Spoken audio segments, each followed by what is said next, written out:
안녕하세요. 골똘 자녀교육입니다.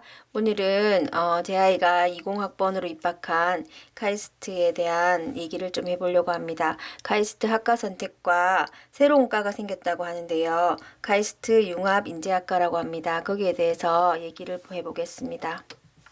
올해 20학번은 코로나로 인해서 새내기 생활을 한 번도 해보지 못하고 1년이 금방 지나가 버렸습니다. 제 아이도 엄마 이제 우리는 헛내기가 되었어요. 이렇게 얘기합니다. 1학기 때는 집에 있었고 2학기 때는 기숙사에서 비대면 수업을 하였습니다. 그나마 기숙사 안에서는 친구들과 또 동아리 선배들을 만날 수 있었다고 합니다. 카이스트의 여러 장점 중 가장 좋은 점은 학과 선택이 매우 자유롭다는 것입니다. 카이스트 학생들은 학과 구분 없이 입학을 해서 1학년 말에 자신이 전공할 학과를 자유롭게 선택할 수 있습니다. 1학기, 2학기 수업 중에 학과를 소개해주는 새내기 세미나가 있습니다. 또 1학년 말에는 학과 설명회가 있어서 각 학과의 교수님, 선배님들이 학과에 대한 소개나 학과에 대한 정보를 얘기해 줍니다. 제 아이가 카이스트 면접 볼 때 물리학과 교수님이 강의를 하시면서 학과 설명회 때는 신입생들에게 자기 과에 오라고 피자도 사주시고 치킨도 사주신다고 하셨습니다. 제 아이 말로는 올해는 학생들에게 직접 사줄 수가 없어서 온라인 학과 설명회를 듣고 그 들으러 온 학생들에게 햄버거나 치킨 쿠폰을 폰으로 보내주었다고 합니다. 전공 학과를 선택할 때 각 학과별로 최소 인원이나 최대 인원이 정해져 있지 않고 또 성적에 따라서 어디 학과에 갈 수 있다 이런 것도 없습니다. 자기가 나는 이과에 가고 싶다 선택을 하면 어느 과나 다 갈 수 있습니다. 그리고 공부하다가 또 다른 과로 가고 싶다 하면 전과도 자유롭게 할 수 있다고 합니다.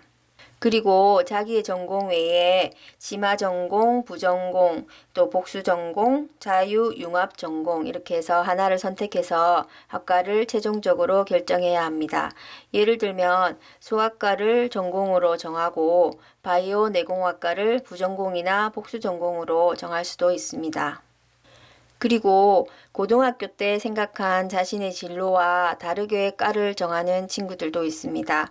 어떤 학생은 학교에 들어올 때는 생물을 좋아해서 이렇게 바이오 내공학과를 생각하고 있다가 학교에서 주는 여러 가지 자료를 토대로 생명화학공학과로 생각을 했습니다. 그러나 마지막으로 학과 설명회를 통해서 이전 학과들과는 전혀 관련 없어 보이는 건설환경공학과를 정한 친구들도 있다고 합니다. 그리고 과를 정할 때 교수님과 자유롭게 면담을 신청해서 상담을 할 수도 있습니다. 제 아이도 과를 정하면서 교수님께 면담을 신청해서 상담을 하기도 했었습니다. 내년에 2학년이 되는 학생들이 1기가 되는 새로운 과가 카이스트에 생겼다고 해서 소개해 볼까 합니다. 카이스트 융합인재학부입니다.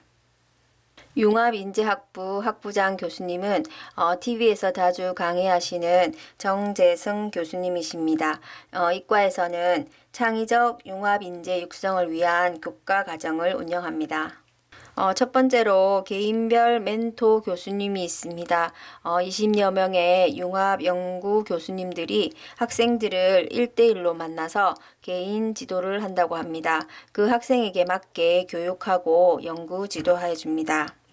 자기가 연구할 주제를 정하고 이 연구를 위해서 필요한 과목의 강의를 골라서 들을 수 있습니다. 그래서 카이스트 내 모든 학과의 모든 과목을 전공 선택으로 이수할 수가 있고 자기 스스로 커리큘럼을 정해서 수강을 할 수가 있습니다.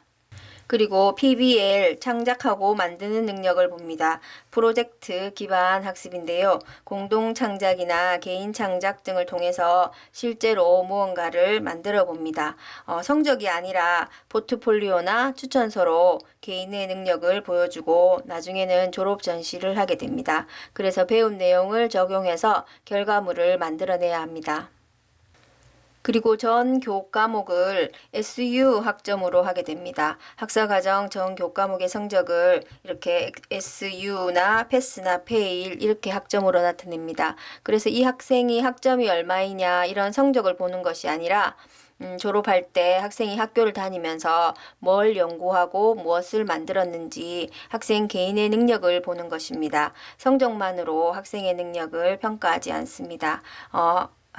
대학교 성적을 A, B, C, D, F 이렇게 나오는 것도 아니고 학점이 2.75, 4.0 이런 것도 나오는 것이 아닙니다. 그래서 시험 성적에 너무 얽매이지 않고 자기가 또 듣고 싶은 강의를 들을 수가 있고 또 산출물을 만들어낼 수도 있는 것입니다.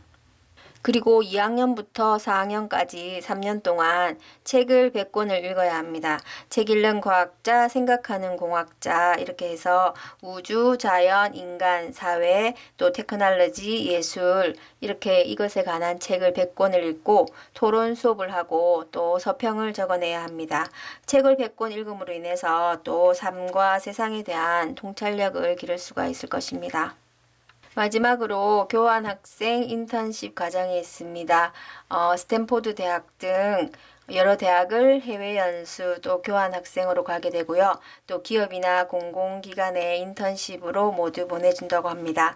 다양한 사회적 활동을 통해서 다양한 사람들과의 또 교류를 통해서 성숙한 인격으로 성장하는 그러한 과정이 될 것입니다.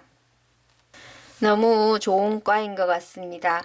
제가 이 과를 소개한 이유는 제 아이도 어릴 때 보면 우주나 달, 별에 관심을 가지다가 항공우주공학과가 있다는 것을 알고 중학교 때부터 항공우주공학자라는 꿈을 가지고 열심히 공부를 했었습니다. 수학과학을 좋아하고 미래 과학자를 꿈꾸는 아이들에게 너가 좋아하고 또 알고 싶고 공부하고 연구하고 싶은 것을 마음껏 해볼 수 있는 학교 또 그 안에 멋진 과가 있다는 것을 구체적으로 알게 해주면 아이가 목표를 정하고 또 공부를 더 열심히 할 수 있는 동기부여가 될 것이라고 생각합니다. 지금 과학고를 입학한 학생들이나 또 초등학생, 중학생들이 이 영상을 보시고 또 열심히 공부하고 꿈을 가졌으면 좋겠습니다. 제 얘기 들어주셔서 감사합니다.